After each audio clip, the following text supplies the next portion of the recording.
You should not buy DLC for Sonic Racing Crossworlds. You should not pre-order it, and let me explain to you very much why.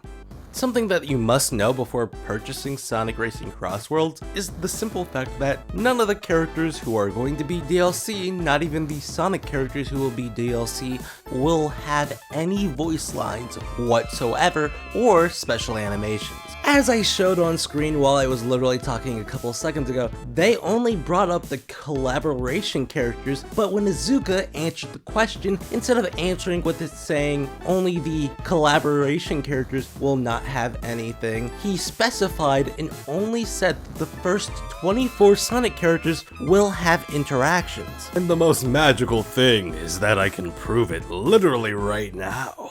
By going onto Sonic Team's web pages, I can go to the newest trailer based on Sonic Racing Crossworlds and literally just play one singular section.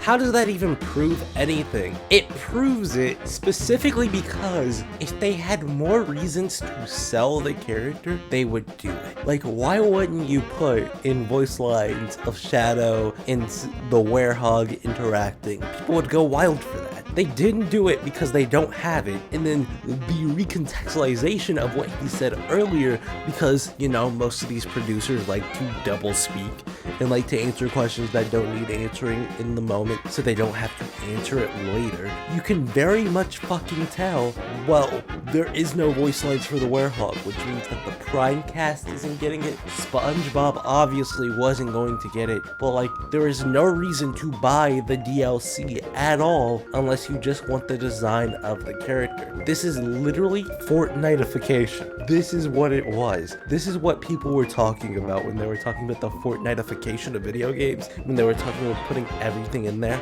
Like, when you put a character in there and you put their personality in there and make their personality more valuable through speech, it makes it to where you're not just selecting fucking emotes. You come to Sonic the Hedgehog for the characters first and foremost. Without the character interactions, a Sonic game is just a Mario game. And in fact, not even a modern Mario game. It's like a 1990s Mario game. And it's like, wow, there is no value here without the character interaction. Like, what are we doing here? Why do you think it's a good idea to put any characters in the game that you can't put in interactions for? And I understand the fact that we're getting a whole bunch of DLC, so there might still be a reason if the tracks are good. But knowing Sega, I don't trust them with a 10-foot pole to add more DLC because they don't usually do stuff like this. And when they add DLC post-mortem, you know that something either was terribly wrong with the base game, so they're adding it to make up for it, or the game is absolutely fucking perfect and there are no flaws whatsoever, and any flaws that are there are fucking like minuscule. So like, you don't even get like a mid game. It's either a bad game or a good game, and the game isn't even out yet. Okay, the game isn't even out yet. There are so many things that could have saved this game. They could have just gotten Ian Flynn to write this game and everything would have been cool, but they didn't do that, and I'm very worried about why. Like, this is the first high-budget Sonic racing game in a while, and putting a story in there like it was writers could have definitely have just shown us, hey, yeah, Sonic is back. We're getting that writers quality style back, you know? I don't play the writers games, except for Zero Gravity, because it's just generally the best one.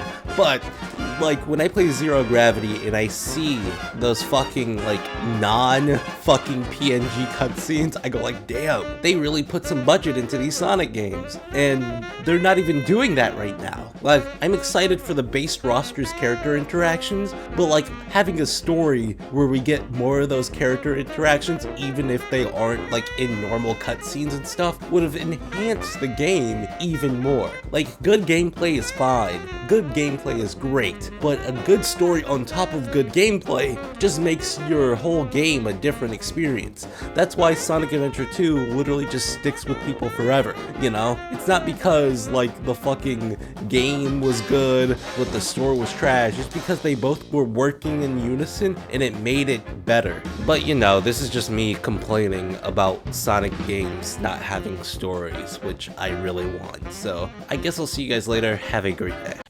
Happy, Doc, Grumpy, Bashful, and Tyrone. I never save a black bitch's number in my phone. It's the Mambo King, Xavier Cougat. Call me Mario, nigga, cause I'm wearing my cool hat. Some of my best friends are black, but they say I'm fucking racist, racist, racist, racist. Homie, I ain't the one who put your ass on a slave ship, slave ship, slave ship.